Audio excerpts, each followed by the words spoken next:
재미있고 즐거운 거를 스탑하지 못하는 충동성이 상당히 높은 사람들이 중독에 잘 빠지는 사람들이죠. 페인의 소리까지 들어서 정신과 병원에 올 정도면 사실은 지금 현재 잘하는 게 뭐가 있겠습니까? 페인이 달리 페인인가요? 자기가 가지고 있는 능력보다 그것들이 발휘가 안 되고 발휘를 안 하고 있는 사람들을 페인이라고 사실은 얘기를 하는 거죠. 게임이라든지 다른 자기가 좋아하는 것들로 인해서 일상생활을 자꾸 파괴시키는 것들이 된다면 제일 필요한 건 일단은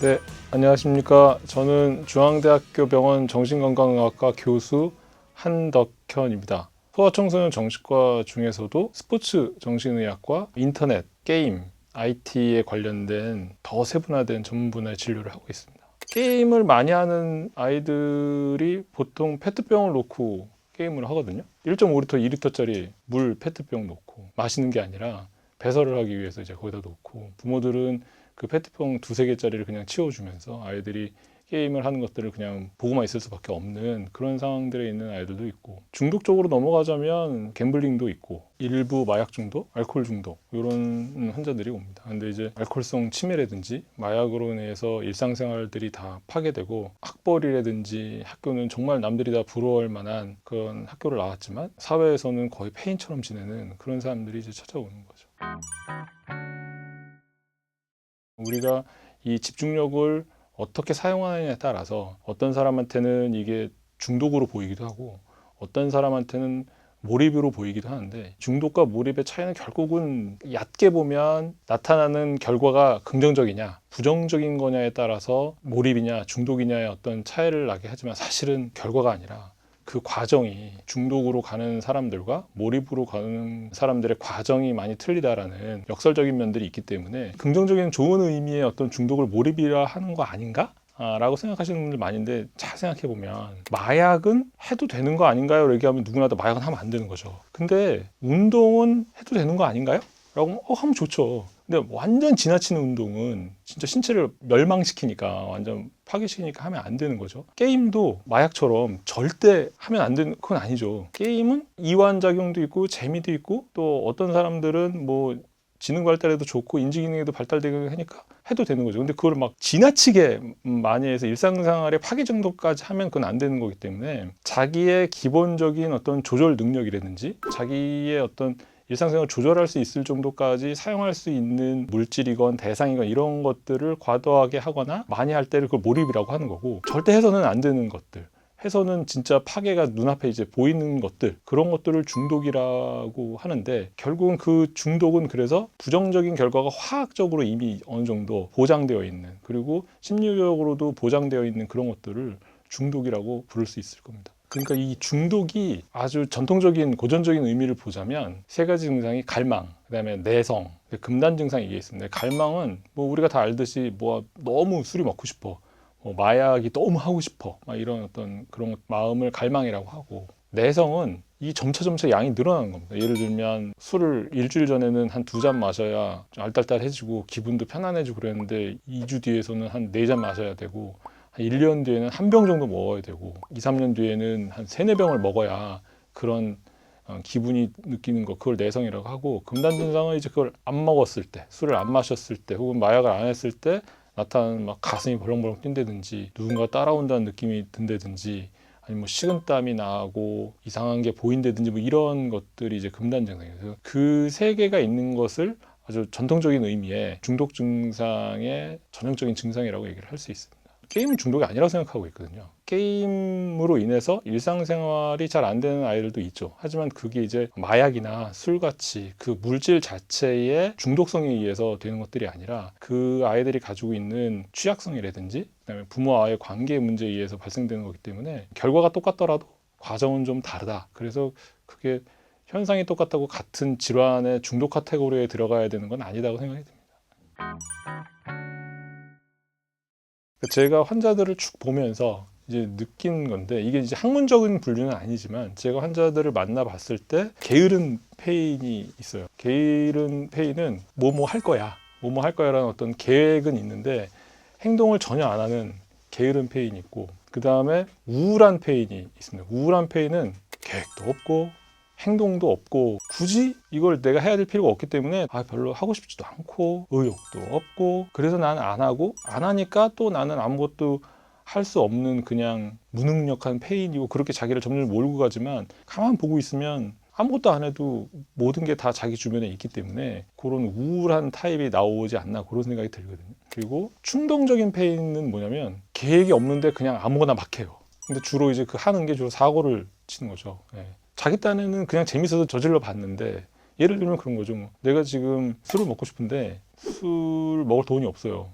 그럼 그냥 옆에 있는 사람한테 그냥 돈 꿔줘. 그리고 그냥 내가 하고 싶은 게 술 마신 거예요. 그냥 하고 하루살이로 끝 그냥. 그리고 그 다음날 또 돼서 돈 갚어라고 얘기하면 또 다른 사람한테 돈을 빌려서 또 술도 먹고 그 사람한테 돈도 일부 갚고 뭐 그렇게 하면서 쭉 진행되는 상황들이 많죠. 말초적으로 뭔가 재밌을 것 같고 즐거울 것 같으면 그냥 막 해놓고 결과에 대한 예상이나 그걸 언제 왜 해야 되는지도 없이 그냥 막 하기 때문에 쭉 봤을 때는 그냥 한 세 부류 정도의 중독 페인이 존재하지 않나 그런 생각이 듭니다. 예.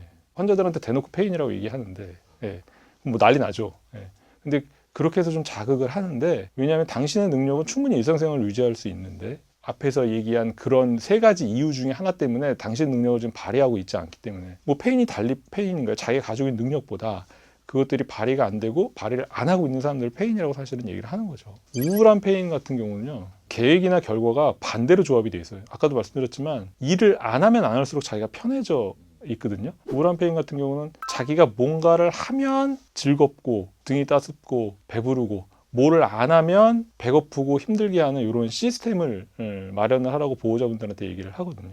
그리고 자기가 뭘 했을 때 얼마만큼의 보상이 오고 얼마만큼의 벌이 오는 피드백 시스템을 명확하게 하라고 얘기를 하거든요. 보통 보호자분들이 반만 해요. 어떤 보호자들은 안 했을 때 죽어라고 야단치는 건 열심히 해주거든요. 근데 뭘 했을 때 보상이 가는 건 안 해줘요. 어떤 보호자는 뭘 했을 때 보상은 주지만 안 했을 때 뭐에 대한 비난이라든지 벌은 없어요. 그렇기 때문에 이 피드백 시스템이 완벽하지 못하기 때문에 그런 일이 벌어지기 때문에 이 피드백 시스템도 계획을 세우는 것뿐만 아니라 실천까지도 그 피드백 시스템이 완벽하게 따라 붙어야 돼요. 그렇게 제가 얘기한 뭐 페인의 소리까지 들어서 정신과 병원에 올 정도면 사실은 지금 현재 잘하는 게 뭐가 있겠습니까?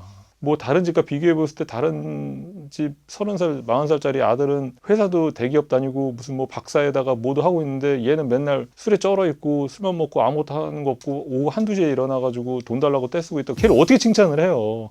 근데 어쨌든 처음 시작은 칭찬으로 시작을 하고 안 된 거는 비난을 해야 되는데 칭찬할 게 없으니까 맨날 비난만 이제 진행이 되는데 그때 제가 말씀드리는 게 아들이 숨이라도 고르게 쉬니까 우리 아들은 참 숨 하나는 고르게 쉰다. 잠 하나는 끝내주게 잔다. 이거부터 칭찬하라고 제가 말씀드리거든요.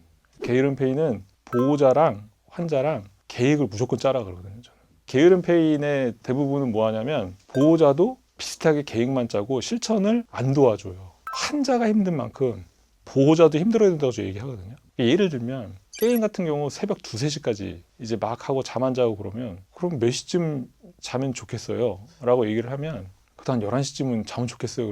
그럼 다 같이 우리 11시에 와이파이를 내립시다. 아니 그럼 나는 11시부터 좀 뭐 TV도 봐야 되고 인터넷도 해야 되고 뭐 핸드폰도 뭐 이게 진행이 돼야 되는데 저는 어떻게 해요? 라고 하면 희생하십시오. 어쨌든 지금 아드님만 희생을 하고 아드님만 힘들고 방에서 애는 자라고 잠도 안 오는데 새벽 3, 4시에 자던 애를 11시에 들어가서 자라고 해놓고 당신들은 11시에 깔깔대고 TV 보고 있으면 이게 불공평하니 힘들려면 다 같이 힘듭시다 라고 해서 이제 보호자도 거기 그 계획 안에 같이 들어가는 걸로 제가 이야기를 드리죠. 충동적인 페인은 실천을 한단 말이죠. 뭔가는. 근데 이제 계획이 없으니까 정말 중구난방으로 이 망아지 마냥 뛰어다니는 건데 사실은 멘토링이 굉장히 중요해요. 외부의 멘토를 먼저 만들어주고 그 외부의 멘토가 자기 마음속에 들어오게끔 그렇게 해줘야 되는 건데 이 사람 참 훌륭하니까 이 사람을 멘토로 삼고 너 이 사람 말 들어 그러면 말로는 들어요.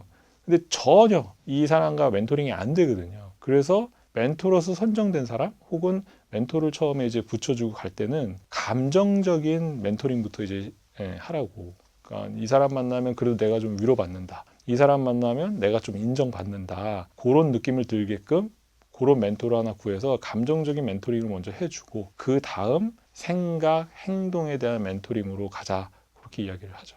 일단은 나이대가 너무 멀지 않았으면 좋겠어요. 예를 들면 이 20대 청년을 멘토링을 했는데 막 50대 막 유명한 누구를 갖다 붙이는데 절대 안 통하거든요. 예를 들면 대학교 1학년에 들어가서 이 친구가 그렇게 헤매고 있으면 뭐 대학교 졸업반에 있는 형이나 누나, 뭐 만약에 뭐 10대 청소년이 그렇다면 대학 갓 들어간 청년들, 나이대가 일단 가까운 멘토가 좋고요. 두 번째는 자기랑 처지가 비슷한 그 경험을 해본 사람들이 멘토링 하는데 되게 좋습니다. 왜냐하면 이해를 하니까 일단 실질적으로 같은 재미를 느끼고 같이 이야기할 수 있는 일반 생활에서도 거리가 그렇게 멀지 않은 사람들이 멘토로서 훨씬 좋은 것 같아요. 생물학적으로 보면 도파민에 굉장히 예민한 사람들이 있어요. 그래서 도파민이 증가하는 것들을 되게 이제 즐기는 사람들이 있거든요. 사실은 뭐 마리화나나 이런 마약을 했을 때 굉장히 머리만 아프고 별로 못 느끼는 사람들이 있거든요. 그 쾌감을. 근데 마리화나를 했는데 와 이제 하이라 그래서 기분 좋은 게 막 느껴지고 막 했을 때 그 사람들은 사실 도파민 증가에 되게 예민하고 도파민 증가를 쾌락으로 느낄 수 있는 어느 정도 자격이 있는 사람들이라 도파민 예민도와 또한 그 어떤 자기가 좋고 재미있고 즐거운 거를 스탑하지 못하는 충동성이 상당히 높은 사람들이 중독에 잘 빠지는 사람들이죠. 선천적인 면들이 좀 있습니다. 그리고 공전 질환이라든지 뇌의 어떤 취약성이라든지 이런 것들도 좀 가지고 있고요. 근데 후천적으로 중독에 빠지는 사람들을 보면 부모와의 사실은 관계라든지 주변 환경이라든지 이런 것들이 영향도 상당히 많이 받습니다. 진짜 오리지널 사회적으로 얘기하고 제가 이건 중독입니다 라고 얘기하는 중독에 빠진 사람 혼자 빠져나오는 거는 불가능하다고 저는 감히 얘기할 수 있습니다. 반드시 외부의 도움을 받아야 됩니다. 내가 술 중독이야, 마약 중독인데 내가 의지로 나의 믿음을 가지고 내가 이 빠져나가 거의 불가능합니다. 10만 명 중에 한 명 있을까 말까 하기 때문에 내가 이런 어떤 화학적인 중독 속에서 혼자 빠져나갈 수 있다는 착각은 안 하시는 게 좋을 것 같고요. 왜 제가 이렇게 강력하게 말씀드리냐면 너무 비효율적이에요. 10만 명 중에 한두 명이 빠져나올 수 있는 것들을 나는 할 수 있다라고 해서 자기가 그거에 대한 실패를 느끼고 그거로 인해서 실망해서 다시 또 거기에 빠져나올 생각을 안 하는 건 결국은 중독 계속 빠져 있다는 얘기인데 그건 안 했으면 좋겠고 왜냐하면 그게 생물학적인 어떤 변화가 신경전달 물질이라든지 호르몬이라든지 그런 어떤 변화가 굉장히 강력하기 때문에 이게 저희가 마음 혹은 뭐 정신력 이거 가지고 빠져나오지 못하기 때문에 정확히 평가를 받고 정확한 치료 기관에서 치료를 받으시는 게 좋고 소위 말해서 몰입이라고 하는 단계에서 이런 비슷한 일상생활에 파괴되는 것들을 보였다라고 얘기하면 마약은 반드시 전문가적 치료를 받아야 되지만 게임 같은 경우는 자기의 어떤 생활 패턴의 변화 그 다음에 충동성의 조절 이런 것들로 인해서 충분히 자기가 한번 해볼 수 있는 상황들이거든요. 그래서 개인적으로 이제 게임이라든지 어떤 일상생활이 다른 자기가 좋아하는 것들로 인해서 일상생활을 자꾸